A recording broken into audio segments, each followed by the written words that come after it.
Welcome back to Beautiful Work, Beautiful Life.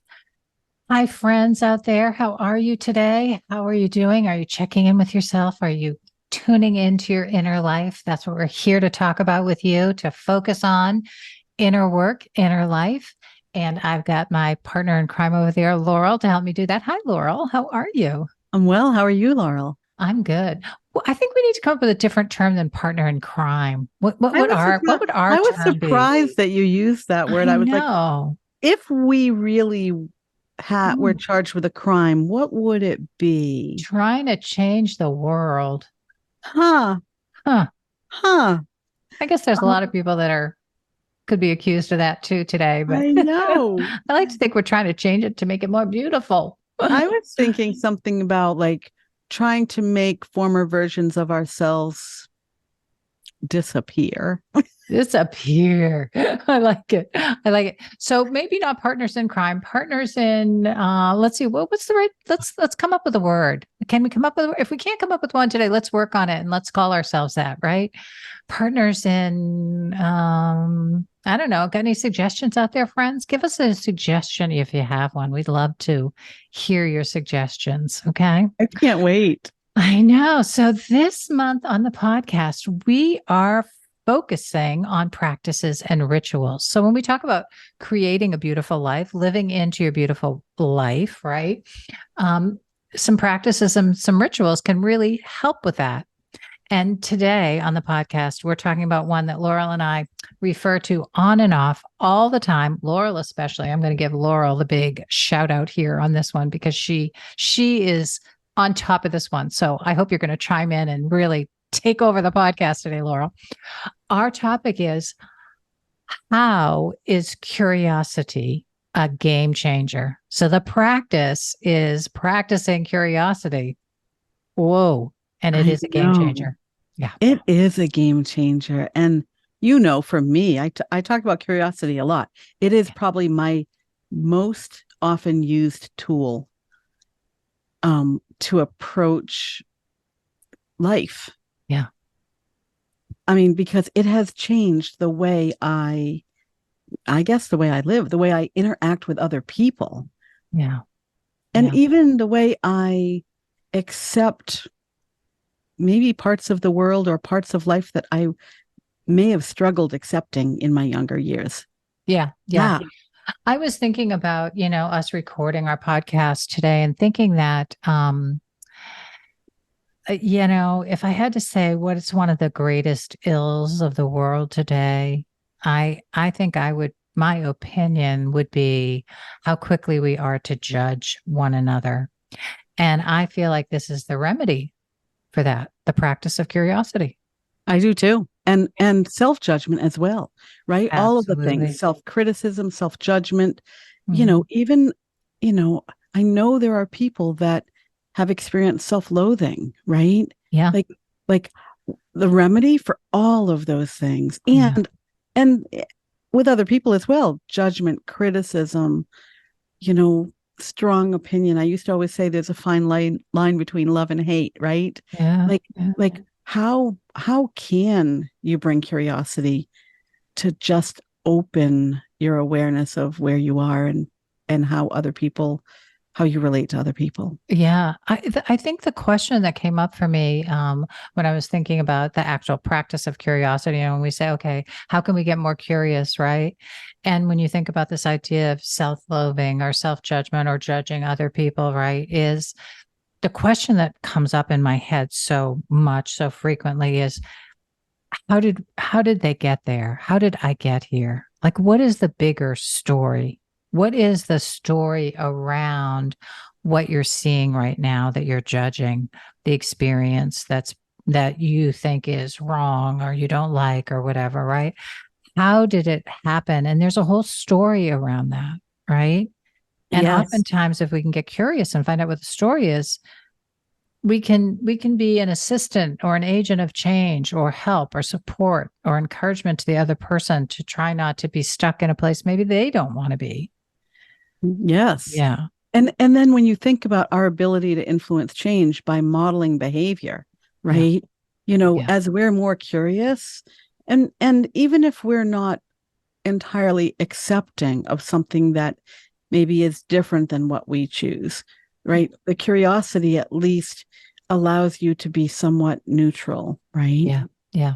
Without coming in hard and fast with your own way of doing things. Yeah. Yeah. And I think that whole idea of being a model for others, especially if you're a parent, right? And you're hopefully helping your children to be curious about the world and open-minded and able to function well and keep their creative side intact and all that good stuff, right? Is modeling, the ability to be curious and to not quickly, shut people down, rush into judgment of other people or make assumptions about stuff when you don't really know.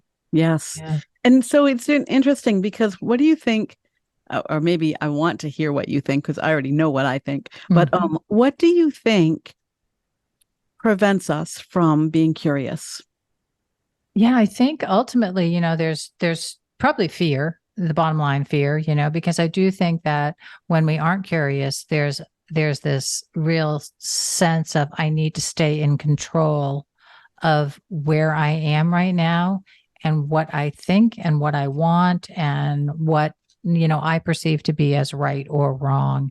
And in order to stay in control of that, I can't be curious because if I'm curious, I might change my mind.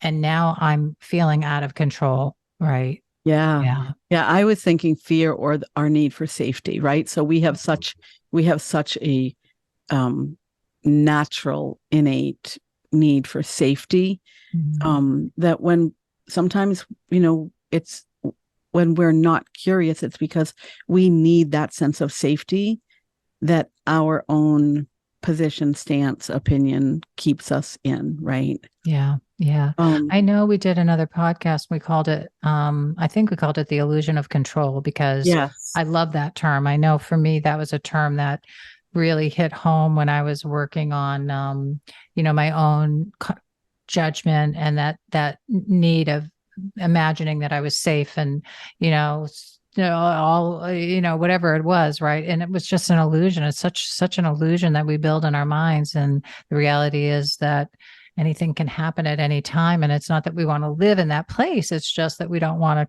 to, confuse, the reality of anything can happen at any time. We aren't Yes. really in control of it all. We're Right. only a player in the big game, right? Yes. Yes. Yeah. Yeah. So how do you use curiosity in your life, do you think? I think I use it pretty consistently. I'm really good at it. I would say probably the place I maybe fall short is,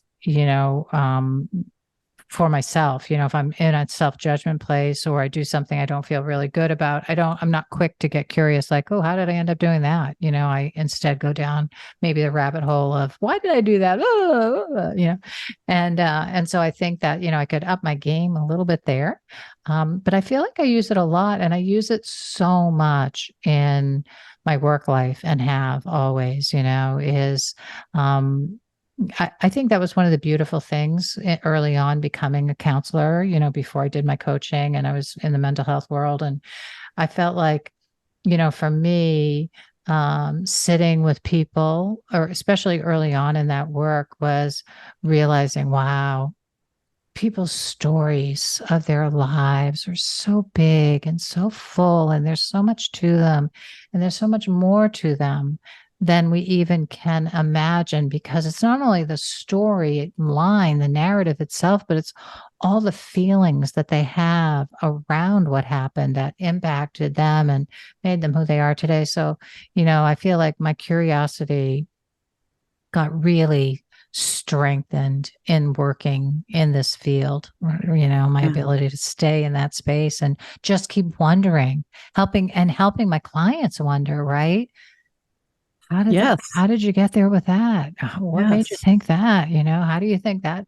How come you think they did that? Just the wondering, always wondering how things happened and Yeah. why they might have come about the way they did. Yeah. Yeah, and I had the, I'm going to say benefit of working in environmental field for many years and being in places where, there were two sides of a project, right? There were those for it and those against it, right? And that place, and I was a communications manager at one time for a very controversial project, and it was 2 years where it was my job to listen to people who called the hotline, and it was the members of the public, whether they were directly affected or not, they had access to a 800 number hotline, and I got to call the callers back and talk with them.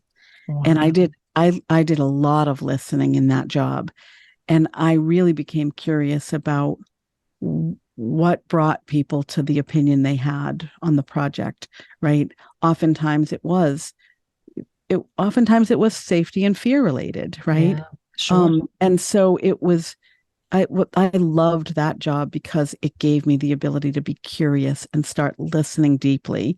And that led to my job in community relations, where I continued to do that kind of work, where I had to listen to the public's opinion, and bring it back to the company, right? Yeah. And so that was really fun to be able to listen. And I think now that I own my own business and in coaching, my sense of curiosity and wonder really does help. I bring it a lot into my client work. And when I think about, my favorite part of marketing is networking, because I love being with people. It's that I'm curious enough to be with complete strangers and learn and grow just by being in that room, right? Yeah. Yeah. I feel like my counseling background helped me be able to become a networker, because I feel like it helped me, when in this role, when you're sitting with somebody, and this is great for parents too, because parents can learn how to do this if you're willing to learn how to do this, right? Is to when you're with somebody, know that you don't have any answers for them. You can only be, a witness to them, dialogue with them, ask questions, but you're never going to solve their problems or have a solution for them, right? You might have ideas, but whatever. And so when you come from that place, then all the dialogue about having answers and telling what to do and the kind of that kind of narrative goes by the wayside. You don't even have that kind of narrative in your pocketbook to pull out, right, in your toolbox. So instead, it's all questions, and wondering, and then wondering, how do they feel about that, and how did that happen for them, and what would they want instead, and all these. So it's kind of like, this idea of how do you build your toolbox to default to curiosity. And with curiosity, there's lots of like almost standard questions. Don't you think, Laurel, that I do. Yeah. I do.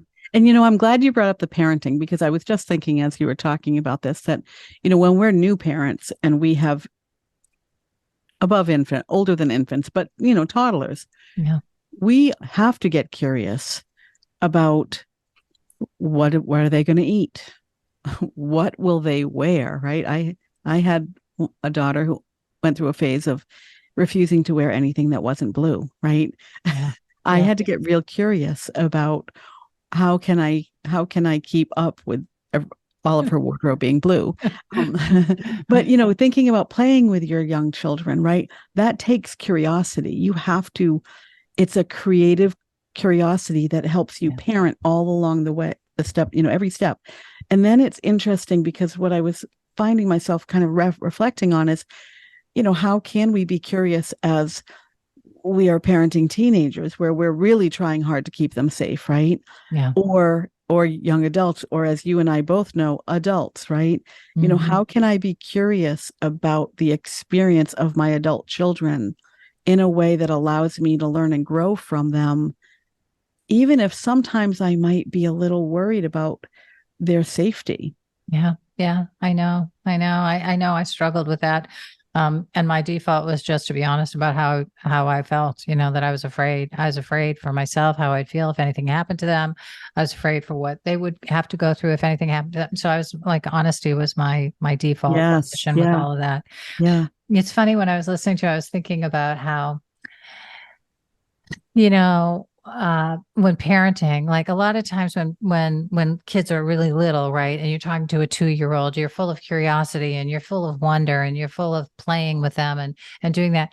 And somehow, as soon as the kids start to have their own mind and their own ideas about stuff, sometimes that voice from parents completely disappears. And now we're in contention with one another. That's I'm trying right. to tell you rather than me listening to what your ideas, right? That's It's like, right. I feel like, to be a good parent, you gotta graduate from the stages and stay curious and a little playful. That's right. Not be authoritarian. And it also happens, in relationships. And I'm going to say, I'm going to use my example of a marriage. Early in my relationship with my husband, when we were dating and living an hour apart, you know, we were so curious about each other. We just could not get enough of learning about each other and getting to know each other. And 28 years later, we're not that curious anymore about each other. In fact, I'm going to say this is the area that I work really hard in. How can I stay curious in my long-term relationships, whether it's my marriage, friendships, what that looks like, neighbors, my children? How can I stay curious and not just assume that I already know there is everything to know about them and there's no more curiosity needed? Because in my experience, that is dull and boring. Yeah, well, it's interesting, Laurel. I feel like for me, one of the ways that I do that too is um knowing for myself, right? Thinking about my life and what's kept it vibrant and that it's changing and evolving all the time. And so to always remember everybody else is too, or it would be their natural state to do that. And if they're not in that space, and they're just exploring where they are, great, talk about that. But kind of like always inviting people to talk about what they want next and what's on the horizon for them or what's good or what's not so great right now. It's like this whole learning how to dialogue in different ways where we don't know everything about the other person because they don't know everything about themselves. Right. Yes. Yeah. Yeah. Yeah. So, I was thinking about where, like, when I think about our listeners and kind of how we can help them increase their sense of curiosity. Yep. One of the ways I was thinking about, and I use this a lot in my coaching, when you meet someone or you interact with someone where maybe there's a little bit of a trigger, and we've done episodes on triggers, but rather than reacting when someone has an opinion different than yours or someone does something that you would never do, I often say to myself, that's interesting. Yeah. And just try to remind myself just to be curious about it without having to question, why are they doing that? Or what did they mean by that? Just to receive it and be like, that's interesting. Right. Right. That's an interesting choice. Yes. That's an interesting way to respond to that, right? Yeah. Like how can we think of even different interesting statements, right? That would allow us to really embrace that way of being in relationship to whatever's going on. Yeah. Yeah. Another phrase that is very handy is, I wonder, and ask myself or state it to myself, I wonder, what that person's experience is that they now have that opinion, right? Yeah.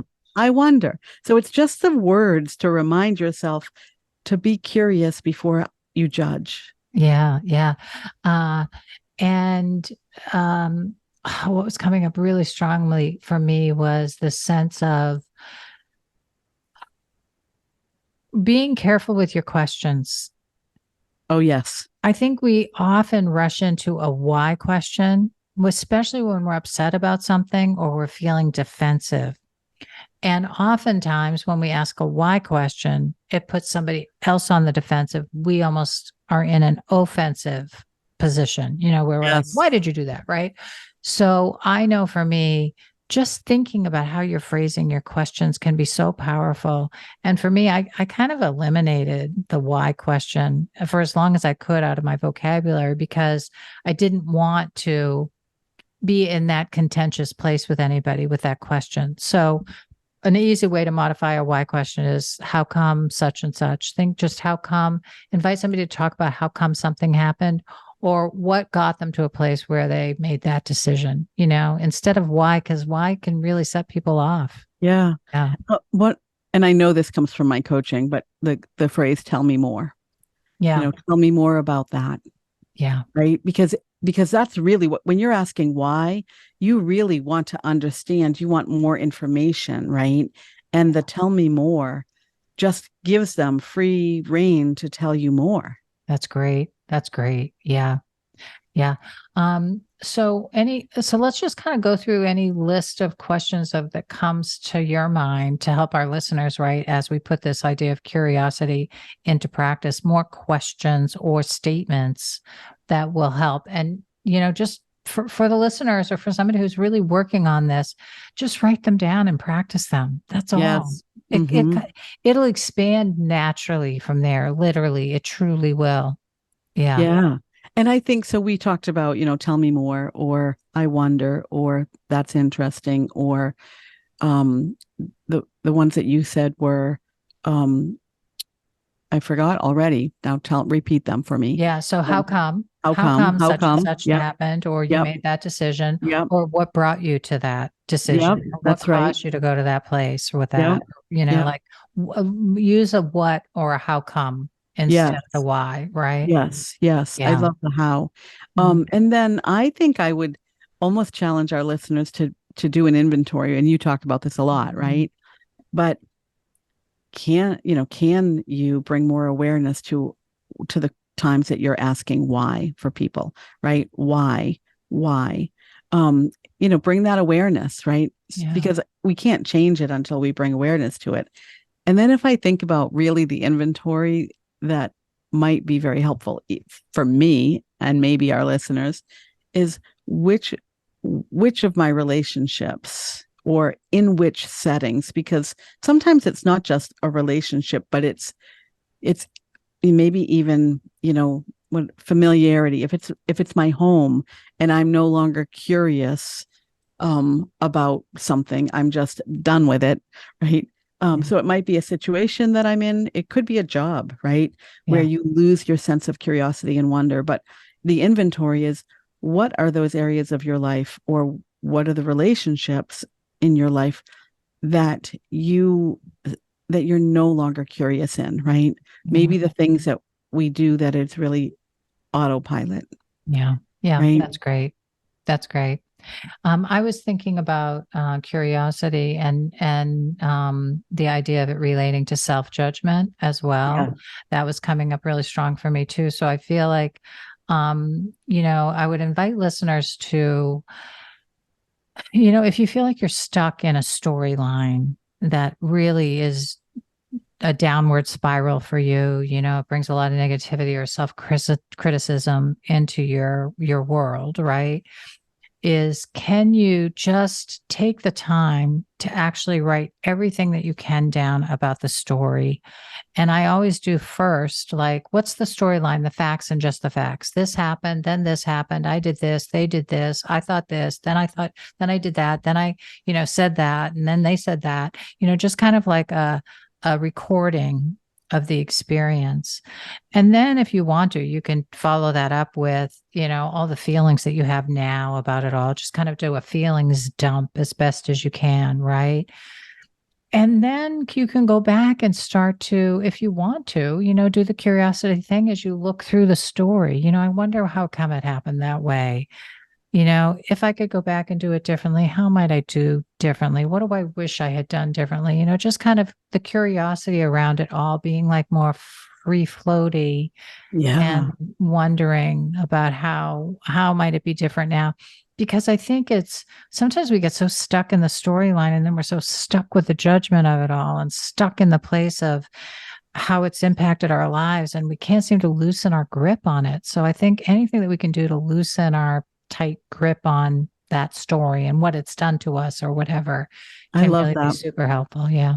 Yeah. And I think we could do that also with beliefs. If you, kind of think about what beliefs do you hold tightly that no longer serve you, right? Yeah.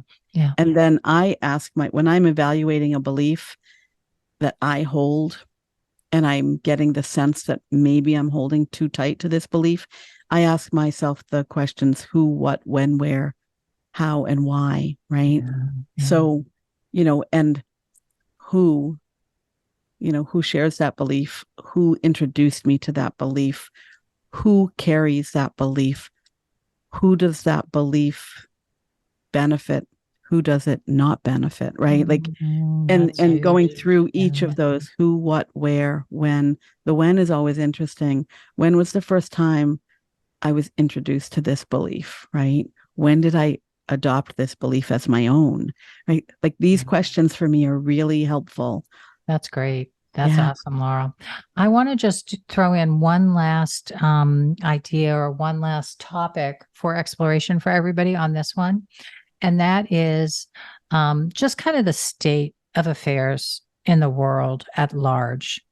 And I think that we often get to a place where we want to be blaming or we're just mad about it all. And so we want to, just criticize or whatever. And how can we get more curious? How can we invite curiosity in that arena for ourselves? Like I know for me, I always think, what are we trying to evolve to as humans that we're going through what we're going through in the world right now, right? Yes. Yes. What has worn out about our government that it seems to be breaking down right now, right? Like, how can you start to ask questions that will invite curiosity rather than judgment, criticism, anger, whatever, and instead also cultivate a more hopeful stance around it too, because if we don't remain hopeful, we're not going to go to the polls. We're not going to vote. We're not going to do the things that we need to do as citizens to be participants and agents of change, right? Yes. Yeah. And I think it's really important to bring curiosity to the current state of the world, right? Yeah. And Yeah. some of the questions of how can I do a small part to improve this, right? Yeah. Or, I tend not to get too caught up in the why is it this way, Yeah. Yeah. but what can I do about it, right? Who will it benefit, right? I mean, those are the things I tend to think about. And I Yeah. also tend to think, because it does keep me hopeful, knowing that the state of the world we live in, this isn't the first time that the Right. state of the world has been the way it is today, Yeah. right? And so, it might be, when is the last time the world experienced this, and what good came out of it then, Yes. right? Yes. Yeah. So Yeah. it is really important to curiosity, I think, really does create an environment where you can foster more hope. Yes, yes, absolutely. And I know for me, it's been, it allows me to come back to a state of inner peace when I'm really agitated. And I do think that that's one of the most beautiful, for me, it's been one of the most beautiful aspects of curiosity is not being stuck in, um, a storyline that has no ending that feels good to me. Right. Yes, yes. Brings me some more Especially peace. Yeah. bringing it back to where we started, that often we're not curious because of our deep need for safety and our fear. We're fearful about something, right? It's hard to have an inner sense of peace if we are fearful and feeling unsafe. Yeah. Yeah. Ah. Yeah. Well, Wow. Laura, so much here for possibility in terms of really having curiosity be a powerful play in your life, so to speak, if you get good at it. So we're A game inviting you. changer. It's A a game game changer. changer. It's a game changer. Yeah. Cool. All right. Well, I think we're going to wrap it up there and we'll be back for more. I always look forward to it. I can't wait to see you again. Yeah, me Thanks, too. listeners. Thanks. Have a great week, everybody. Bye for now. Bye.